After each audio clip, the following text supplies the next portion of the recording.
Vitamins, minerals సమృద్ధిగా ఉంటాయి. బరువు తగ్గడానికైతే యూజ్ అవుతుంది. అంతేకాదండి స్కిన్‌ని కూడా చాలా హెల్తీగా ఉంచుతుంది. దీన్ని మనం తినడం వల్ల చాలా హెల్త్ బెనిఫిట్స్ అయితే ఉన్నాయి. ఇంతకీ ఏంటది అనుకుంటున్నారా? క్యాలీఫ్లవర్ అండి. ఈ క్యాలీఫ్లవర్‌ని మనం ఫుడ్‌లో తీసుకోవడం వల్ల మనకి హెల్త్‌కి సంబంధించి చాలా యూసెస్ అయితే ఉన్నాయి. హాయ్ అండి. ఈరోజు మన వీడియోలో క్యాలీఫ్లవర్ కుర్మా ఏ విధంగా తయారు చేయాలో చూద్దాం. ఈ కర్రీని చాలా ఈజీగా చేసుకోవచ్చు. అంతేకాదండి లంచ్ బాక్స్‌కి కూడా మనం హడావుడేమీ లేకుండా చేసుకోవచ్చండి. నేను కర్రీ కోసం అయితే గనక మీడియం సైజ్ ఉన్నటువంటి క్యాలీఫ్లవర్‌ని తీసుకున్నానండి. ఈ క్యాలీఫ్లవర్ అయితే గనక 4 మెంబర్స్‌కి కర్రీ ఈజీగా వస్తుంది. ఇప్పుడు ఈ క్యాలీఫ్లవర్‌ని ఈ విధంగా ముక్కలుగా కట్ చేసుకోవాలి. మరీ చిన్న ముక్కలుగా కాకుండా, మరీ పెద్ద ముక్కలుగా కాకుండా మీడియం సైజ్ కట్ చేసుకోవాలి. ఎందుకంటే ఇక్కడ మీరు చిన్న ముక్కలు కట్ చేసుకుంటే కర్రీ చేసేటప్పుడు ఈ ముక్కలు మళ్ళీ మెత్తగా చిదిరే అవకాశం ఉంటుంది. కాబట్టి ఈ సైజు ఉన్నటువంటి ముక్కలుగా కట్ చేసుకోవాలి.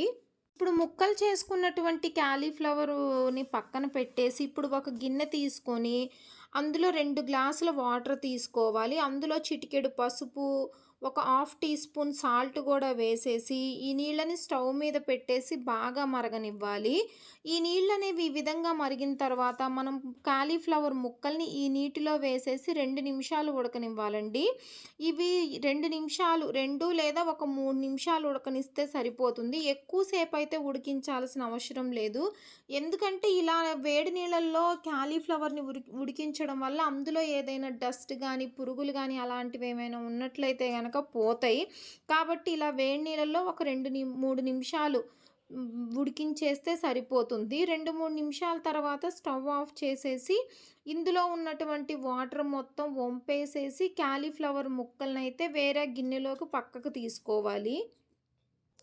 వేడి నీటిలో ఉడికించినటువంటి క్యాలీఫ్లవర్ ముక్కల్ని ఒక ప్లేట్లోకి తీసుకొని పక్కన పెట్టుకున్న తరువాత, స్టవ్ వెలిగించేసి, స్టవ్ మీద కడాయి పెట్టేసి, కూరకి తగినంత ఆయిల్ వేసేసి, అందులోనే హాఫ్ టీ స్పూన్ జీలకర్ర, అదేవిధంగా 2, 3 పచ్చిమిర్చి చీలికలు కూడా వేసుకోవాలి.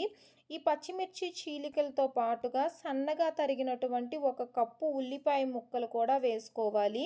ఉల్లిపాయ ముక్కలనేవి కొంచెం వేగిన తర్వాత, అంటే కొంచెం బ్రౌన్ కలర్ వచ్చే వరకు సరిపోతుంది. మరీ ఎక్కువగా వేగాల్సిన అవసరం లేదు. వేగిన తర్వాత ఇందులోనే 1 టీ స్పూన్ అల్లం వెల్లుల్లి పేస్ట్ కూడా వేసుకోవాలి. ఈ అల్లం వెల్లుల్లి పేస్ట్‌ను కూడా మొత్తం మిక్స్ చేసేసి ఒక 2, 3 నిమిషాలు వేగనిచ్చేసి, ఇప్పుడు ఇందులోకి 3 కట్ చేసినటువంటి టమోటా ముక్కలు వెయ్యాలి. టమోటాలనేవి బాగా సన్నగా కట్ చేసి వేసుకోవాలండి. అల్లం వెల్లుల్లి పేస్టు, ఉల్లిపాయ ముక్కలు, టమోటాలు అన్నిటినీ కూడా ఒక్కసారి కలిపేసి, స్టవ్‌ని లో ఫ్లేమ్‌లో పెట్టేసి, టమోటాల పైన మూత పెట్టేసి, టమోటాలను మెత్తగా మగ్గనివ్వాలి.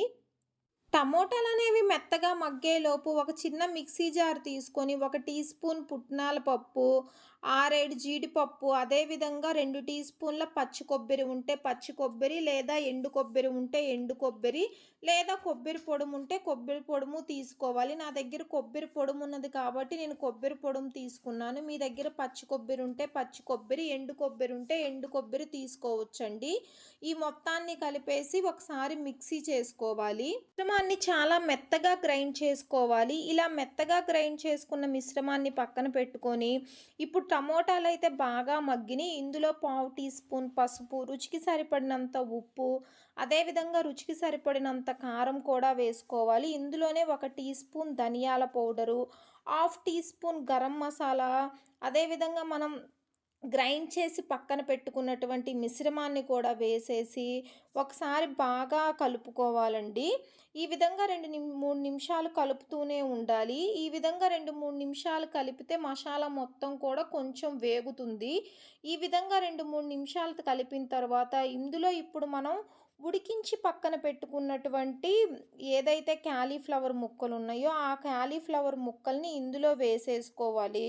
ఇందులో వేసేసుకున్న తర్వాత ఈ మొత్తాన్ని కూడా ఒకసారి బాగా కలిపేసి, మూత పెట్టేసి, లో ఫ్లేమ్‌లో స్టవ్‌ని పెట్టేసి 2, 3 నిమిషాలనేవి ఉడకనివ్వాలండి. ఇలా మూత పెట్టి క్యాలీఫ్లవర్ ముక్కల్ని ఉడకనిస్తే గనక ఈ క్యాలీఫ్లవర్ ముక్కలకి ఉప్పు, కారం బాగా పడతాయండి. 4 నిమిషాల తర్వాత మూత తీసి అందులోకి వాటర్ అయితే పోసుకోవాలండి. వాటర్ మరీ ఎక్కువగా పోసుకోకూడదు. అలా అని తక్కువగా కూడా పోసుకోకూడదు. నేనైతే ఒక అర గ్లాస్ వాటర్ పోసాను. అంటే గ్రేవీ అనేది మనకి ఏ విధంగా కావాలో చూసుకొని నేను ఇక్కడ వీడియోలో చూయిస్తున్నాను గదా! అన్ని వాటర్ అయితే సరిపోతుంది. అంటే మనకి తెలుస్తుంది వాటర్ ఎన్ని పొయ్యాలి అని చెప్పేసి. ఈ విధంగా ఒకసారి మొత్తాన్ని గూడా కలిపేసి స్టవ్ మీద మూత పెట్టేసి స్టవ్‌ని లో ఫ్లేమ్‌లో పెట్టేసి ఒక 10 నిమిషాలు ఉడకనివ్వాలండి. కాలీఫ్లవర్ అనేది మెత్తగా ఉడకాలి. ఈ విధంగా ఉడకనిస్తే సరిపోతుంది. ఈ విధంగా ఉడికినటువంటి కాలీఫ్లవర్ కర్రీలో కొత్తిమీర లేదా కసూరి మేతి ఏదైనా వేసుకోవచ్చు. కసూరి మేతి వేసుకున్నట్లయితే గనక కర్రీ అనేది చాలా టేస్టీగా ఉంటుంది. అంతే అండి, సింపుల్‌గా చేసుకునేటువంటి ఈ కాలీఫ్లవర్ కర్రీని ఒకసారి మీరు కూడా ట్రై చేయండి. అన్నం లేదా చపాతీలోకి చాలా బావుంటుంది. ఒకసారి ట్రై చేసి ఎలా ఉంది అనేది చెప్పండి. వీడియో నచ్చితే కనుక లైక్ చేయండి. అదేవిధంగా షేర్ చేయండి. నా ఛానల్‌ని కూడా సబ్స్క్రైబ్ చేసుకోండి. ఛానల్‌ని సబ్స్క్రైబ్ చేసుకోవడం వల్ల నా ఛానల్‌లో వెరైటీ వంటలనైతే మీరు చూడవచ్చండి.